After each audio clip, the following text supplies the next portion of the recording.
দারুণ উপভোগ করতেছি। ড্যাফোডিল বেশি জোস।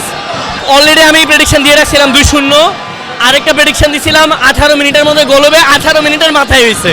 সো দুইটা প্রেডিকশন মিলে গেছে, আর প্রেডিকশন দিতে চাই না, দিয়ে ভুল করতে চাই না। ক্লেমনের কিউআর কোড স্ক্যান করো আর ঘুরে দেখো বাংলাদেশের ঐতিহ্য। ক্লেমন ক্লিয়ারলি বাংলাদেশি। আর্জেন্টিনা টিমের জন্য এই রিয়েলিটি চেকটা খুবই দরকার ছিল, কারণ মেসি হয়তো বা হাফ টাইমের পরে উঠবে, আশা করতেছি উঠবে, যদি না ওর সমস্যা নাই। ওভারঅল টিমের কম্বিনেশনটা ভালো দরকার, অলরেডি ভালো দেখতেছি।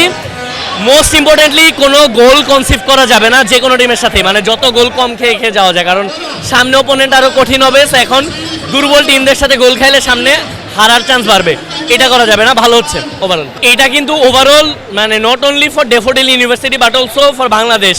এটা ওভারঅল পুরো বাংলাদেশের একটা ব্র্যান্ডিং হচ্ছে, এটা খুবই ভালো। এবং এই উন্মাদনার পাশাপাশি মাথায় রাখতে হবে আমাদের মাঠ লাগবে, আমাদের মন্ত্রী এমপিদের, সরকারের, বেসরকারিভাবে যে কোনোভাবে হোক না কেন, একদম প্রাইমারি স্কুল থেকে শুরু করে আপনার হচ্ছে high school, college, universities, overall কোচিংয়ের ব্যবস্থা থাকতে হবে, ভালো ভালো কোচ নিয়ে আসতে হবে। এটা যদি হয় তাহলে বাংলাদেশের ফুটবল সার্বিকভাবে সামগ্রিকভাবে আরও সামনের দিকে যেতে পারবে। মানে উত্তেজনা থাকবে, ক্রেজ থাকবে, তার পাশাপাশি আমাদের দেশের যেন ফুটবলটা ডেভেলপ হয়।